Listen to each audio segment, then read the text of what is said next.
Hi, my name is Sam McKinney, and I'm the Director of Buildings and Grounds at Dill's Tavern in Dillsburg, Pennsylvania, which is a historic site. And we just recently completed building a 18th century, early 19th century reproduction distillery, which we hope to be operating shortly. One of the things that we would like to feature in this building are masonry stills. Masonry still units, which were common in that time period. You might say, well, how do you know how these stills were situated in the buildings? In other words, what were the masonry enclosures like? And how do you have that information? And the way I know this stuff is from reading this book, which is The Practical Distiller by Samuel McCary, written in 1809. And in here, he has 2 pages where he explains how a masonry envelope was built for a copper still. And so I today started working on some of the fireboxes for the stills.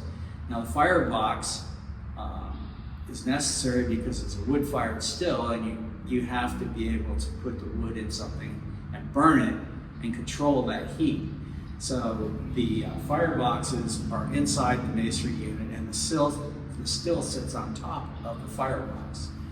So the firebox in the time period would have been built out of regular red brick. Because of our modern regulations, I can't do that, so I'm using fire brick. But it's basically the same thing, it's just using a different material. So if you look over here, this is what it looked like before I started. So I'm building 4 fireboxes. 2 of them are for stills, and 2 of them are for copper boilers. But the fireboxes are all the same. So this is what it looks like before I start. This is a wooden arch that holds the brick. The firebox is actually fired from the other room, which is on the other side of this wall here. This is the back of the fireplace.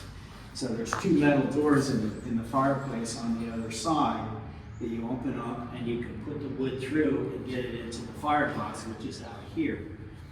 If you look over here, here's a firebox under construction, and you can see how I've built the arch over top.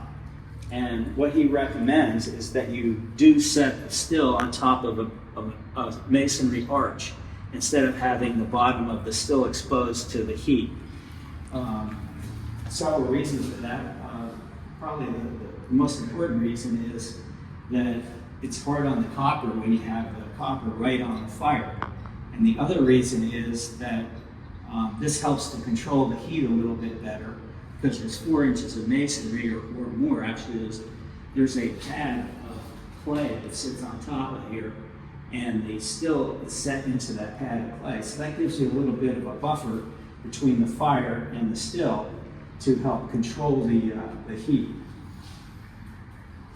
If you come over here, you can look at this is a boiler unit, same firebox. And you can see what it looks like without the arch in it. So this is how I build it up.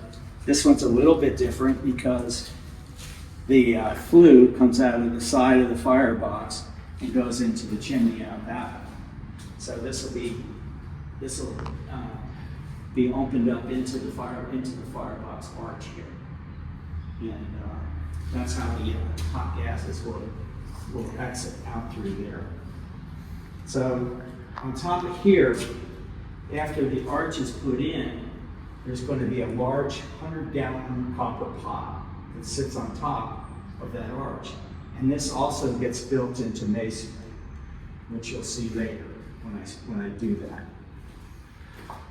So that's pretty much the fireboxes for this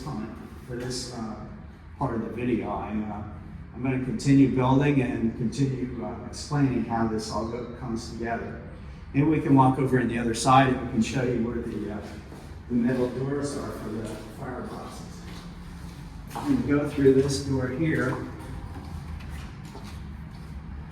Now we're going into the second room.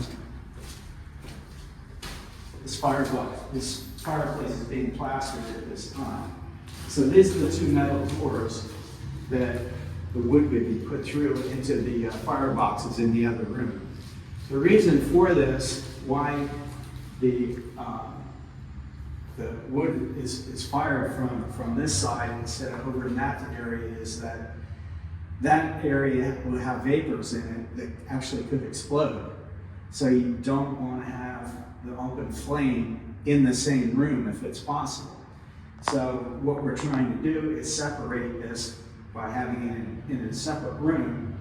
Any open flame is over here and not over there.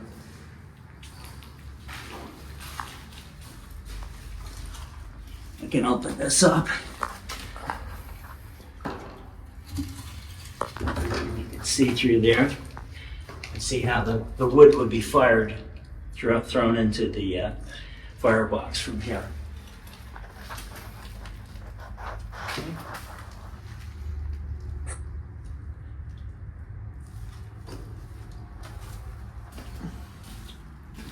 There's a very large fireplace on this side. It's 12 feet wide, and probably why this is the way it is because the 1770 distillery that we're copying the floor plan from had a fireplace like this, and they did not have the boilers that I'm putting over in the corner in the other room. They had this fireplace, and they probably boiled all their water in the fireplace.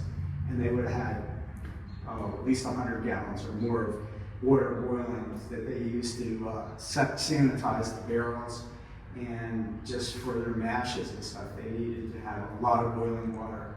So they would have probably utilized this area for that reason.